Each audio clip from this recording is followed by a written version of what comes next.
Hello friends. आज हम लोग डिस्कस करने वाले हैं डेविड कॉपरफील्ड के बारे में। डेविड कॉपरफील्ड डेविड कॉपरफील्ड जो नॉवेल है ये बहुत ही बड़ा नॉवेल है। इसको बहुत ही कॉम्प्लिकेटेड, बहुत सारे करेक्टर है, लेकिन आपको शॉर्ट से कम करेक्टर में भी है जो आपको लिखने के लिए, अगर जैसे कहीं भी आपको थीम को पता करने के लिए, शॉर्ट और इजी वे में करने के लिए आपको सिर्फ मेन इसका स्टोरी को सिर्फ बताएंगे आप, ताकि आप समझ सकें। ठीक है, शुरू करते हैं। डेविड कॉपरफील्ड, ये कॉपरफील्ड जो था डेविड कॉपर का ही लाइफ के बारे में था। वो कैसे जन्म लिया, उसका शादी कैसे हुआ, उसके बाद उसका जो उसका लाइफ कैसे कटा, इसके बारे में था। ठीक है, तभी सबसे पहले जो है कि जो डेविड कॉपरफील्ड जो नॉवेल है ये लिखा गया था किसके, चार्ल्स डिकेंस के द्वारा लिखा गया था। ठीक है, इसमें सबसे पहला करेक्टर है चार्ल्स कॉपर। चार्ल्स कॉपर का पिताजी का भी नाम था चार्ल्स कॉपर। इसका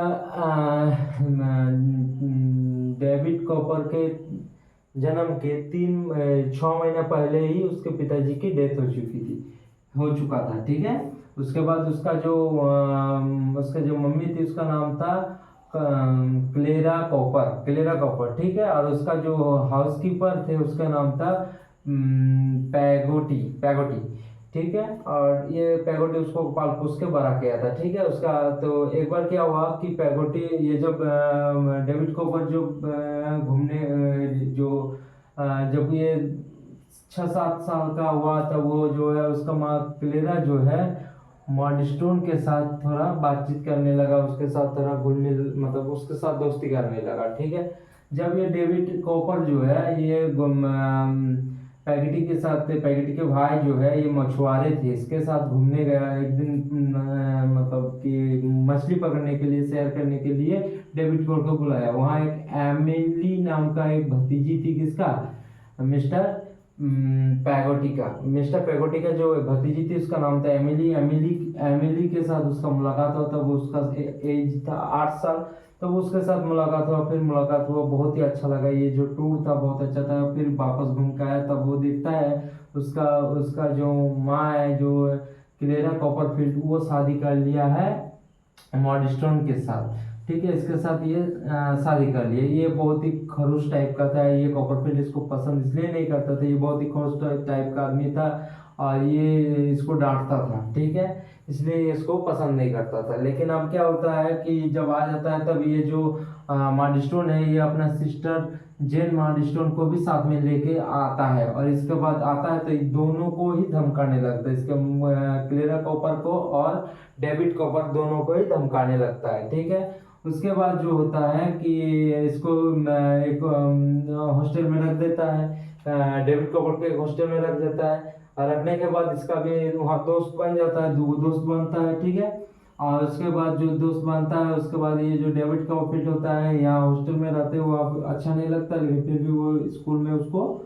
रहना पड़ जाता है। ठीक है, अब वो जो रहते हैं तो उसका खबर आता है कि उसका मम्मी की डेथ हो चुकी थी। इसका मम्मी की डेथ हो चुकी थी, तो उसके बाद इसका संस्कार करने गया, अंतिम अंतिम संस्कार करने के लिए गया।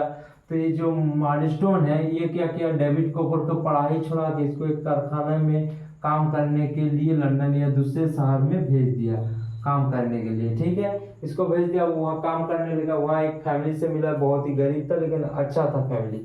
वहाँ एक फैमिली से मिला, उसके साथ वो काम करने लगा। वहाँ पे वो क्या किया कि कुछ अपने पैसा वैसा कमा के वो अपने मौसी के पास चला गया, बिट्सी मिस बिट्सी के पास चला गया। ठीक है, ये उसकी मौसी थी। तो ये उसका मौसी जो है सबसे पहले तो इसको देख के वो अक्का बक्का खा गया कि अब इसको इसका मैं क्या करूं। डेविड कॉपर के ये उस समय का 8-9 साल 9-10 साल का था, तो इसका मैं क्या करूं। तो ये सोचा कि इसके बाद इसके इसके पास चला गया, तो ये उसके पास उसको रखा। उसके बाद क्या होता है, इसके पास जब डेविड कॉपर चला आता है तो ये जो है मॉडस्टोन इसको लेने के लिए आता है। ठीक है, मॉडस्टोन जब लेने के लिए आता है तब ये जिसके मौसी है मिस बिस्टी बिट्से मिस बिस्टी बिट्से जो है मॉडस्टोन को बहुत ही खरा खोटी सुनाया कि तुम मेरे बहन को मार दियो, तुम्हारे लिए ये सब हुआ है, तुम बिगाड़ के रख दिए, इसको काम पे लगा दिए, तुम इसको नहीं ले जा सकते, तुम अकेले चले जाओ। तो क्या करता है, इसको भगा देता है, इसको क्या करता है, भगा देता है। और ये जो है डेविड कॉपर को ये अपने एक स्कूल में भर्ती कर देता है। इसका भी एक ये भी एक आदमी के पैरालाइज्ड आदमी के साथ रहता है, उसका भी देखभाल करता है और खुद वो जो डेविड कॉपर को स्कूल में भेज देता है। ठीक है, अब क्या होता है कि ये डेविड कॉपर जो बड़ा हो जाता है, तो वो एक बार लंदन जाता है, तो उसके बाद वहां से एक लड़की से प्यार हो जाता है जिसका नाम था डोरा स्पैनलो। डोरा से उसका प्यार हो जाता है, शादी भी कर लेता है उसके बाद। लेकिन कुछ देर बाद जो है डोरा की डेथ हो जाती है। ठीक है, अब डेविड कॉपरफील्ड जब वो डेथ हो जाती है, डेविड कॉपरफील्ड एक बार क्या होता है, फिर जब बड़ा हो जाता है तब ये एमिली के पास आता है। एमिली के पास जब आता है डेविड कॉपरफील्ड, तो देखता है कि एमिली का शादी जो है हमसे हम नाम का एक आदमी है, उससे शादी होने वाला है। अब जैसे उससे शादी होने वाला है तो ये डेविड कॉपरफील्ड सोचता है कि इसके बाद शादी होने वाला है। ये समझ नहीं पाता है कि एमिली इससे खुश नहीं है, लेकिन ये समझ नहीं पाता है, लेकिन ये दोनों का शादी हो जाता है। बाद में क्या होता है कि ये वाला कहानी चलता है। और एक इसके साथ एक कहानी होता है, जब ये मौसी के पास रहता था, तो इस मौसी ने एक जगह पे उसको भर्ती कराया था, उसको रख देते मतलब वार्डन में। उसके था मिस्टर विकफील्ड जो था ये बहुत ही अमीर था, और इसे इसका जो बेटी था उसका नाम था एग्निस था। एग्निस उसका नाम था, उसका डॉटर था। उसका एक सर्वेंट था जिसका नाम था हिप।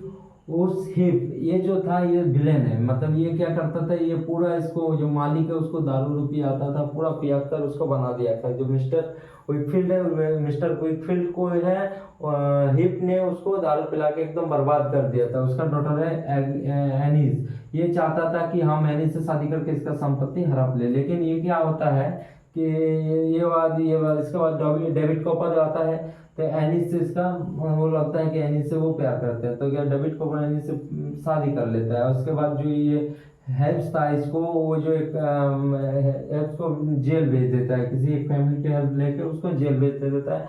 उसके बाद डेविड कॉपर ने एनिस के साथ शादी कर लेता है। जब एनिस के साथ शादी कर लेता है तो उसके बाद 5 बच्चा भी होता है। उस एक बच्चे का नाम भी उसका मौसी के नाम पर रखता है, उसका मिस बिस्टिस रखती है। ठीक है, ये कहानी यहाँ पर द एंड हो जाता है। ये सिर्फ कहानी का थोड़ा सा स्टोरी सुना है। ये स्टोरी ये बहुत ही बड़ा कहानी है, आपको डिटेल में पढ़ना है तो आपको डिटेल वीडियो देखना है। ये सिर्फ अगर कोई ट्रिक या कोई समरी जल्दी में उसका है क्या, थीम क्या है, इसके बारे में जानने के लिए ये वीडियो बने। जय हिंद।